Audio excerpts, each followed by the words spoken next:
Okay, look at some stocks. TVS Motors is down 4.5%. Yesterday, we were talking about numbers that were looking good. People have chosen to sell whatever little bounce was there on the stock.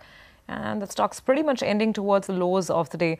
That's how it's playing out. We have Abhimanyu so far of IIFL also joining in. Abhimanyu, thanks for being with us. Thoughts on some of these earnings-driven reactions, whether it's TVS Motors or, for that matter, how we've seen Havells come off as well today? Well, I think so in case of TVS Motors, though the volume growth story was pretty good, I think so the concern is that earlier the management had indicated close to around a 10% kind of a margin, and now the margin guidance has come down to around 8%. So clearly the profitability is going to be a major challenge for TVS Motors going forward, so despite the growth ramp up that we are seeing in volumes. And for that reason, I think so the stock continues to remain quite expensive, and we believe that one should reduce one's holding in the stock. With regard to Havells, I think so the numbers are pretty good. The Lloyd acquisition has done pretty well for them, and now going forward also the kind of traction that they are showing, and with benign raw material cost, things look quite robust for the company. The only thing is, since the company is trading at a multiple of close to around 36 times, we right now believe that one should look at more of a accumulate kind of view that we have for Havells, considering that the multiple is a bit expensive. Oh, yes, Surabhi, I just want to make one more point. The last few weeks in the market really have been energy sapping. It's been energy sapping for us as commentators. I can imagine what must be happening at at the level where money is being managed. At dealing desks. Because it's just this kind of market is treacherous. You have one-way decline, waterfall decline. The markets, poison is out. That is fine. This kind of market, every day you're thinking, okay, today's breakout, today's breakdown. You don't know what's happening, and then of course no follow through. On bad news there's no follow through, except for of course ITC today. On good news we saw no follow through. Just a market which saps you of energy. But anyway, let's take some more thoughts. Abhimanyu, good afternoon. Your thoughts on a stock like Sun Pharma? Last time I asked people whether bottom is in place. You saw that big fall. Tempted to ask that again, because from 380 it's very swiftly moved back to 430. So, Anuj, we continue to remain bearish on the stock, more obviously on the fundamentals, because we believe that the complex generics where they are getting into, their margins are going to be pretty bad going forward for them, at least in the initial 1 or 2 year period. Coming to the corporate governance issues which have been plaguing the company, so I think so clearly what announcement the management made yesterday, that is quite positive. But I believe that there would be some more expectation from the investor community in terms of how the implementation of whatever has been decided by them is done.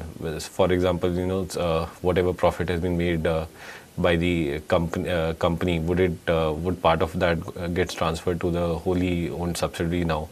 So there are many question marks which still remain on what happens with the company going forward, and I think so as one gets more clarity on those, definitely investors would look at the stock.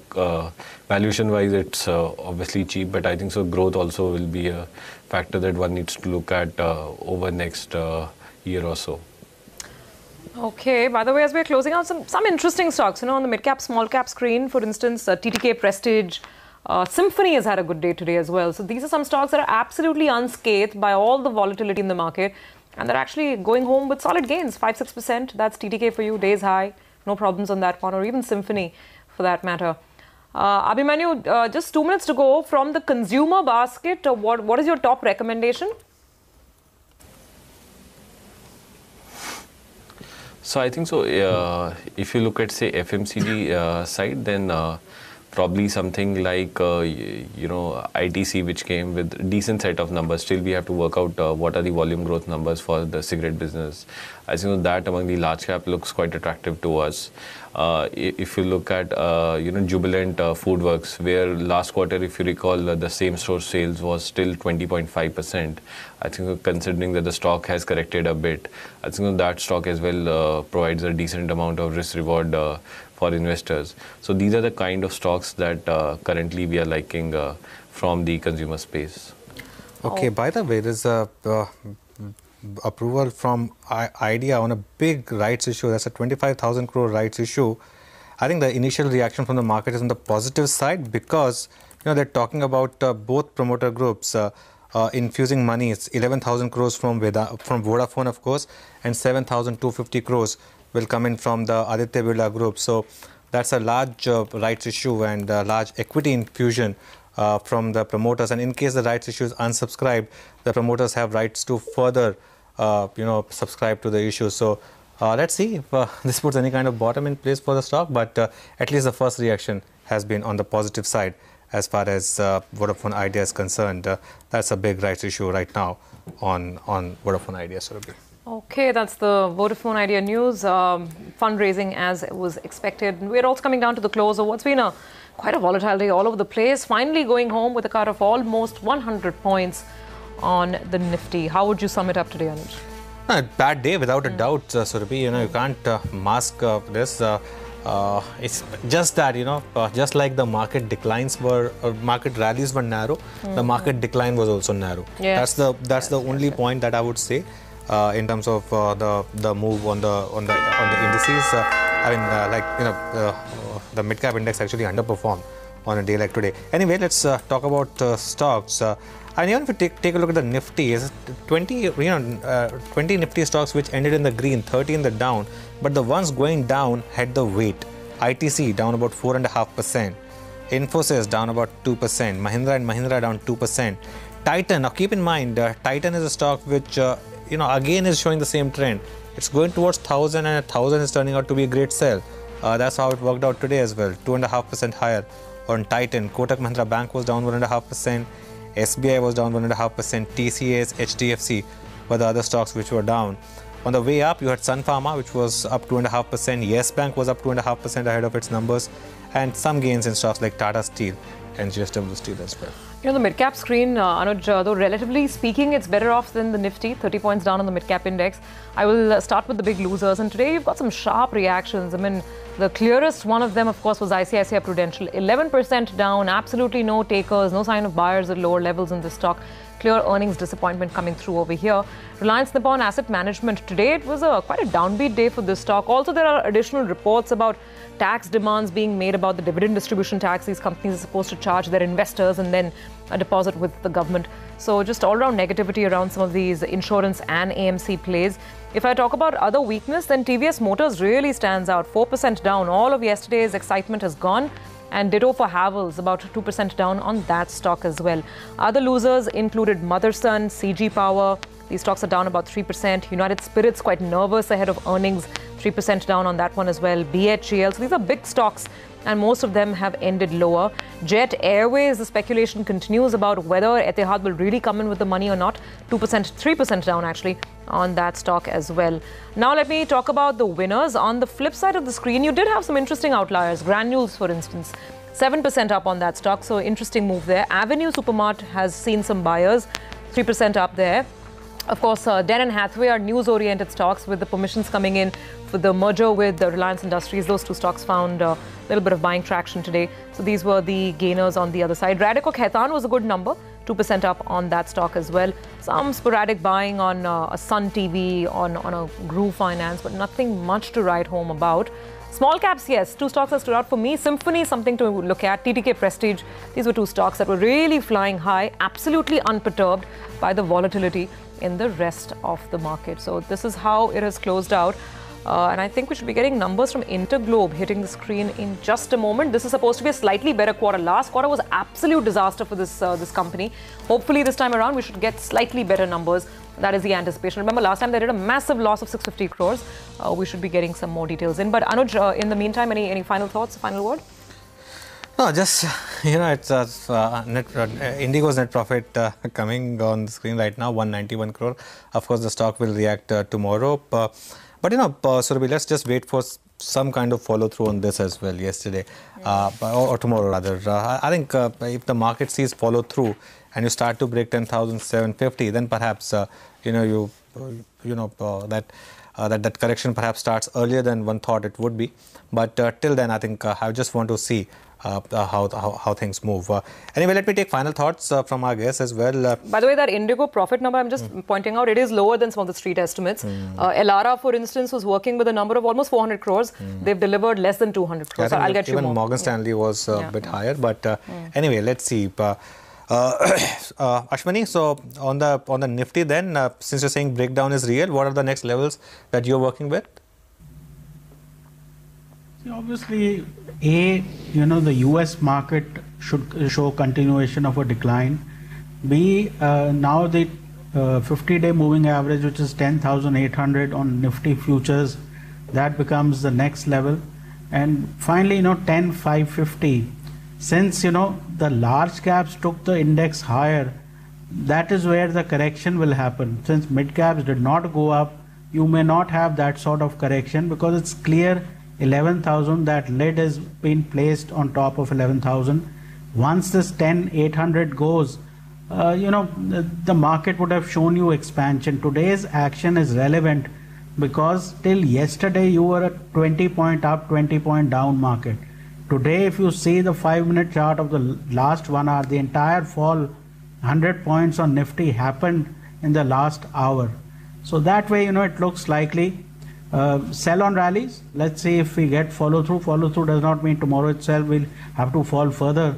But maybe if we attempt to rally and fail again, then that would be enough confirmation. Okay, by the way, for Indigo, just to point out some of the details that I have, so the EBITDA margin of 21.2% obviously is much better than the disaster that happened last time around. They were down to 3.6%. It is also improved. I mean, sequentially, this is better than the first quarter margin. It's also better than Q4 of last year. It's still lower year on year. It compares to an EBITDA margin of 32.4%. But at least sequentially, there's some kind of stability that seems to be coming in at this level. EBITDA itself stands at 1681 crores. For the company. The company says, the airline says the profitability was majorly impacted by adverse impact of high fuel prices and rupee depreciation. Excluding currency depreciation, CASK ex-fuel reduced by 0.4%. But this is, they're looking at costs minus of the fuel impact, minus of the currency impact. So that's an important caveat to keep in mind. So, I mean, sequentially, yes, it is definitely looking better, and that was the anticipation. So the profit number is a little below estimates. Even the revenue number is below some of the street estimates that I am looking at for the time being. So that's what we have from Indigo. Gentlemen, we'll wrap it up on a note, a little short on time with all the earnings coming through. Thanks very much for taking us through market close. We now need to move on and continue our coverage of the World Economic Forum underway at Davos. Shereen caught up with Rajesh Gopinath, CEO of TCS, at the sidelines of the event. Here's more from that conversation. Definitely the mood is one of introspection. I wouldn't put the mood as one being very optimistic compared to the... What are they introspecting about? This whole aspect of globalization 4.0 and the fact that we need to find what they're calling the new architecture. I think the problems are well understood. The solutions, the basic solutions are yet to be fully understood. But the good thing is that it's very clear that the solution is going to come by betting on the human spirit. Right. And if you think about it, it's one space that whether we take TCS or India in general, we have been fairly good at it in terms of betting on people and skilling people in being able to bring people up to participate in the jobs of the future and to make them ready for the global labor pool. And that's where the real issue is and the challenge is, and a lot of the dialogue is happening on that space. Since you talk about talent, one of the issues that you're faced with is a talent crunch, and that has also negatively impacted your margins because of the subcontracting work that's happened. Is this now a structural increase that we're going to have to get used to? We'll have to wait and see how the solutions come out. Actually, if you look at a lot of the dialogue happening here, it's not that the jobs are not there. It is that the right talent for the right job is not there. And that has been our focus. As we said, we are supply constrained on the opportunities that are there, and the geopolitics of it is not helping it. So definitely in the short term, we are going to see some amount of impact on it. as we continue to invest in capturing the demand that is there and probably invest in creating talent, which is going to take a lot more time than the immediate ones. But we are very, very optimistic about the long-term focus on technology and long-term visibility on demand. And hence we are doubling down on our talent development, both in India as well as in our overseas theatres. So the supply constraints and the costs associated with that are likely to be a challenge, at least in the coming future. Couple that with the regulation change that we're going to see in 2019 on account of the visa overhaul. What is the impact going to be on account of both these issues? We'll have to wait and see. In fact, early indications are that there is increasing pragmatism on the overall visa environment. And while nothing formal is yet out, as I said, the talent shortage is well understood, and we are credible suppliers of talent, and therefore we'll have to wait and see how the regulatory environment works out. I am hopeful and I'm positive. We have dialogues with both customers as well as many of the regulators, and I'm fairly hopeful of how this will play out. You're sitting on a very, very strong order book, in fact, your best to date. Do you believe that this momentum is likely to continue given the kind of macro headwinds that we're seeing? I think absolutely, because even if you look at the dialogue that's happening in Davos, all around us, people are talking about technology, about data, the use of data for multiple solutions. We, in fact, hosted, along with MIT and Forbes, almost a half-a-day event talking about investing in the human spirit and the use of blockchains to address many of the issues that you're currently seeing. So if you look at the big problems that are currently going on, lack of trust and the need for more public data sets, blockchain as a technology has the solution set offering. We need to figure out how are we going to make this production ready? How are we going to productionize these use cases in a reliable way, in an interoperable way, and in an incremental way? So the fact that technology is now so deeply entrenched in almost any solution discussion, in any discussion about where the problems are, I think that is the biggest positive that we are carrying away. That gives us the confidence that this demand is unlikely to reduce, and we are going to constantly invest in being ready to supply that demand. So you're confident about the demand outlook and you believe that this order book momentum will continue. But how much of this order book is also on account of pricing and lower pricing perhaps? I don't think this is about pricing at all. It is about, as I said, about embedding technology deeper into business areas and being able to imagine the various ways in which technology can be leveraged. So I don't believe that we are anywhere near playing the price as a game. Definitely there is an efficiency game to be played. As we go into the world of Business 4.0, where exponential value to customers is a given, we need to think about fundamentally reimagining cost structures to be able to deliver exponential value to customers. And the spaces for that are fairly well understood. Very micro level segmentation, transaction level optimization, the play of ecosystems. Each of these can deliver significant value. And that's where the whole aspect of Business 4.0 framework has resonated very strongly with our customers. And we see that also as a very big positive. You know, since you talked about efficiency and cost as well, you have, of course, previously said that you're not married to a band as far as the margins are concerned. But what can we realistically then expect?